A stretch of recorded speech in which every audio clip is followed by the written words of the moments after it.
সুপ্রিয় দর্শক, আজকে আমি আপনাদের সাথে আলোচনা করব বাংলাদেশ জামায়াত ইসলামীর সবথেকে শক্তিশালী 5টি জেলা বা 5টি ঘাঁটি জেলা সম্পর্কে। এই তালিকায় প্রথমে আসবে সাতক্ষীরা জেলার নাম। সাতক্ষীরা জেলা জামায়াত ইসলামীর একটি শক্তিশালী ঘাঁটি। সাতক্ষীরাই একমাত্র জেলা যে জেলার প্রত্যেকটা আসনে জামায়াত ইসলামীর রয়েছে সংখ্যাগরিষ্ঠতা। 1991 সালের নির্বাচনে জামায়াত ইসলামী সাতক্ষীরার মোট 4টি আসনে জয়লাভ করে। সাতক্ষীরা 1, সাতক্ষীরা 2, সাতক্ষীরা 3 এবং সাতক্ষীরা 5 আসনে। এই ফলাফল জামায়াত ইসলামীকে সাতক্ষীরা জেলার একটি শক্তিশালী রাজনৈতিক অবস্থান তৈরি করে।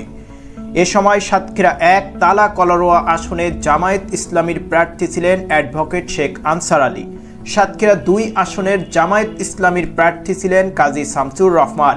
কাজী শামসুর রহমান 1986 এবং 1991 সালে জামায়াত ইসলামী থেকে সংসদ সদস্য নির্বাচিত হন।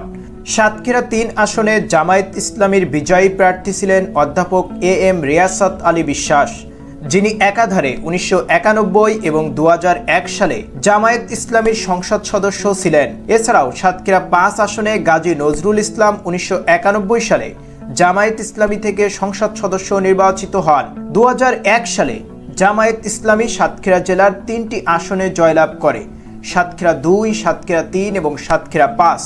এ সময় জামায়াত ইসলামীর প্রতিনিধি হয়ে নির্বাচনে বিজয়ী হয়েছিলেন সাতক্ষীরা 2 আসনের জননন্দিত শিক্ষক আব্দুল খালেক। সাতক্ষীরা 3 আশাশুনি দেভাটা ও কালীগঞ্জের এক অংশে এম রিয়াসাত আলী বিশ্বাস এবং সাতক্ষীরা 5 শ্যামনগরে গাজী নজরুল ইসলাম।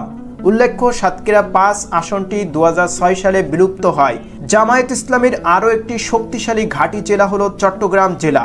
1991 এবং 2001 সালের নির্বাচনে এই জেলা থেকে জামায়াত ইসলামীর প্রার্থী হিসেবে বিজয়ী হয়েছিলেন চট্টগ্রাম 14 আসনের বরেণ্য রাজনীতিবিদ শাহজাহান চৌধুরী।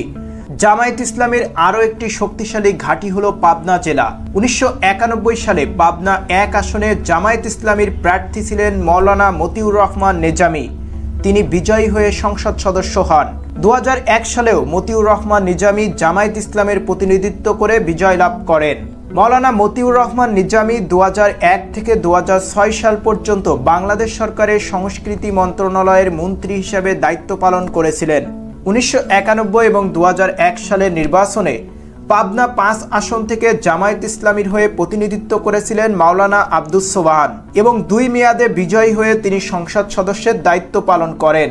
মাওলানা আব্দুস সোবহান 2001 থেকে 2006 সাল পর্যন্ত বাংলাদেশ সরকারের স্থানীয় সরকার, পল্লী উন্নয়ন ও সমবায় মন্ত্রণালয়ের মন্ত্রীর পদে দায়িত্ব পালন করেন। জামায়াত ইসলামীর আরেকটি শক্তিশালী ঘাঁটি হল খুলনা জেলা। 2001 সালে খুলনা 5 এবং খুলনা 6 আসন থেকে যথাক্রমে জামায়াতের বর্তমান সেক্রেটারি জেনারেল মিয়া গোলাম পরোয়ার এবং শাহ মোহাম্মদ রুহুল কুদ্দুস প্রার্থিতা করে জয়ী হন। জামায়াত ইসলামের আরও একটি ঘাঁটি জেলা হল সিলেট জেলা। বর্তমান জামায়াত আমির ডক্টর শফিকুল ইসলাম সিলেট জেলার অন্তর্গত মৌলভীবাজার জেলার কুলাউড়া উপজেলায় জন্মগ্রহণ করেন। 2001 সালের নির্বাচনে সিলেট 5 আসনে জামায়াতের হয়ে সংসদ সদস্য হন অধ্যক্ষ ফরিদ উদ্দিন আহমেদ। তিনি একই সময়ে বাংলাদেশ সরকারের খাদ্য মন্ত্রণালয়ের মন্ত্রী হিসেবে দায়িত্ব পালন করেছিলেন। জামায়াত ইসলামের আরও একটি শক্তিশালী ঘাঁটি হল দিনাজপুর জেলা।